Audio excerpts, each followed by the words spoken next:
karramallahu wajhah. Maka Nabi mendatangi rumah Itban bin Malik, salat di satu tempat bersama dengan Sayyidina Abu Bakar dan juga Sayyidina Umar. Lalu setelah itu selesai daripada salat, ramai daripada jiran-jiran Itban bin Malik yang mendengar Rasulullah ada di rumahnya mendatangi rumah Itban bin Malik. Maka ketika mereka berkumpul gembira dengan kedatangan Nabi, maka beliau sallallahu alaihi wasallam bertanya tentang salah seorang sahabat bernama Suraqah bin Ja'sham, bagaimana keadaannya? Maka kata seorang sahabat mengatakan, ya Rasulullah, dia itu termasuk daripada golongan orang-orang munafik. Maka Nabi SAW mengatakan, kamu jangan berkata demikian, sesungguhnya dia telah mengucap 2 kalimat syahadat dengan sungguh-sungguh. Maka sahabat itu mengatakan, ya Rasulullah, kami hanya mengetahui tentangnya, dia selalu duduk bersama dengan orang-orang munafik. Maka penglihatan kita tentang apa yang dilakukan oleh seseorang bukan menjadi ukuran untuk kita menilai kepada orang itu. Terkadang pandangan kita yang salah, terkadang penilaian kita yang salah, terkadang fahaman kita yang salah. Oleh sebab yang demikian Nabi SAW mengatakan, bukankah dia mengucap 2 kalimat syahadah, yakni mengajarkan kepada kita untuk berbaik sangka kepada orang dan tidak menilai orang mengikut apa yang kita lihat dan apa yang kita pandang. Demikian tunjuk ajar Nabi SAW. Di antara akhlak yang menjadi sebab seseorang akan hampir dan dekat dengan baginda Rasulullah SAW, tidak menghukum kepada orang lebih daripada perbuatan orang tersebut. Maka di dalam Al-Quranul Karim Allah Subhanahu wa ta'ala berfirman mendidik kepada baginda Rasulullah, fa in aqabtum fa'aqibu bimithli ma uqibtum bih wa la in sabartum lahu wa khairun lis-sabirin. Wahai Rasulullah Muhammad, bila mana kamu ingin menghukum kepada mereka, hukumlah sesuai dengan perbuatan mereka, dan kalau kamu bersabar, yang demikian itu lebih baik bagi orang-orang yang bersabar. Berapa banyak di dalam Al-Quranul Karim Allah ketika menyebutkan tentang hukum hakam, Allah Subhanahu wa ta'ala berfirman, wala ta'tadu, jangan kamu melampau. Innallaha la yuhibbul mu'tadin. Allah tidak suka kepada orang yang melampau.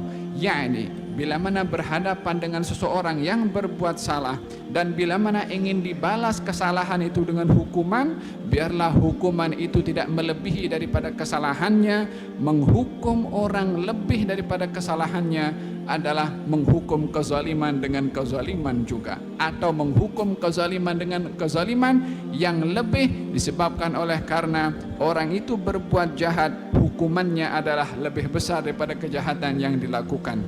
Oleh sebab yang demikian di dalam Al-Quranul Karim baginda Rasulullah ketika melihat kepada jasad Sayyidina Hamzah bin Abdul Muttalib dalam peperangan Uhud, dalam keadaan dibelah dadanya dan disakiti ataupun dilukai wajahnya, telinganya dan juga matanya, dan dibelah dadanya, dikeluarkan jantung daripada dalam organ dalamannya dikeluarkan. Maka Nabi melihat keadaan yang sedemikian, Nabi tidak dapat mengawal perasaan marahnya sebagai manusia juga. Maka baginda bersabda, aku akan hukum orang yang berbuat ini dengan 70 orang daripada mereka. Turun firman Allah, wa in aqabtum fa'aqibu bimithli ma uqibtum bih. Kalau kamu ingin menghukum kepada mereka, balaslah hukuman itu dengan sesuai dengan perbuatan mereka, yakni hukuman tidak melebihi daripada kezaliman yang dilakukan. Itu pun dilarang oleh Allah Subhanahu wa taala al-muthlah, melukai mayat. Walaupun orang yang berbuat kepada Sayyidina Hamzah melukai matanya, telinganya, dibelah dadanya setelah syahidnya Sayyidina Hamzah, Allah melarang Nabi berbuat demikian, yakni walaupun sejahat mana orang melakukan kejahatan, kita tidak dibenarkan untuk menghukum lebih daripada kejahatan yang dilakukan oleh orang lain. Oleh sebab yang demikian Allah Subhanahu wa taala berfirman, wala yajrimannakum syana'anu qaumin ala alla ta'dilu i'dilu huwa aqrabu littaqwa. Janganlah kebencian kamu kepada satu kaum, siapapun kaumnya. Jangan sampai kebencian kamu kepada satu kaum menyebabkan kamu bertindak tidak adil kepada kaum itu.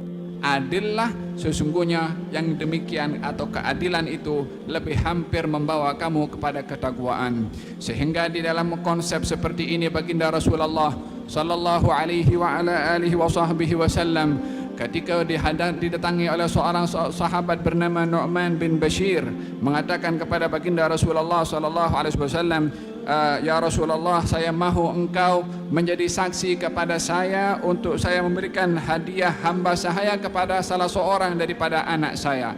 yakni ada hamba sahaya akan diberikan oleh Nu'man bin Bashir kepada salah seorang anaknya. Maka pada ketika itu baginda Rasulullah bersabda, adakah kamu ada anak-anak yang lain? Katanya, ada wahai Rasulullah. Adakah yang lain kamu beri sama seperti anak kamu ini? Dia mengatakan, tidak wahai Rasulullah. Maka Nabi bersabda, aku tak mau menjadi saksi kepada perkara yang tidak adil. Sehingga dalam hal demikian pun juga Nabi menitik beratkan tentang konsep al-adil, keadilan, hatta kepada keluarga, hatta kepada orang yang paling dekat. Demikian akhlak yang perlu kita warisi daripada Nabi SAW. Hadirin hadirat yang dirahmati oleh Allah Subhanahu wa taala, marilah kita jadikan kehidupan kita dalam sisa-sisa hidup ini menjadi orang yang muslim yang baik, seperti mana tadi disampaikan oleh Ustaz Ibadur Rahman, menjadi muslim yang baik, baik di sisi Allah, baik muamalahnya dengan Allah, dengan hamba Allah, dan juga termasuk kepada diri sendiri. Kita berdoa kepada Allah Subhanahu wa taala, mudah-mudahan Allah Subhanahu wa taala anugerahkan kepada kita akhlak yang baik dan diberikan petunjuk oleh Allah untuk kita dapat istiqamah dengan akhlak yang baik, insya-Allah. Dan kita berdoa kepada Allah Subhanahu wa taala, mudah-mudahan Allah berikan istiqamah kepada kita dalam mencari ilmu, dan mudah-mudahan Allah Subhanahu wa taala dekatkan kita kepada orang-orang yang berilmu, dan mudah-mudahan Allah Subhanahu wa taala berikan taufik dan hidayah kepada kita, dan mudah-mudahan kita termasuk daripada golongan orang-orang yang berada pada saf yang paling hampir dengan Nabi ketika datang ke telaga Nabi Muhammad sallallahu alaihi wasallam untuk dapat minum daripada tangan beliau, daripada minuman yang kalau seseorang minumnya tidak akan merasakan haus selama-lamanya. Mudah-mudahan Allah Subhanahu wa taala anugerahkan kepada kita kesemua itu, kepada ahli keluarga kita, dan mudah-mudahan Allah Subhanahu wa taala berikan kepada kita semua al-qabul dalam majlis ini, insya-Allah.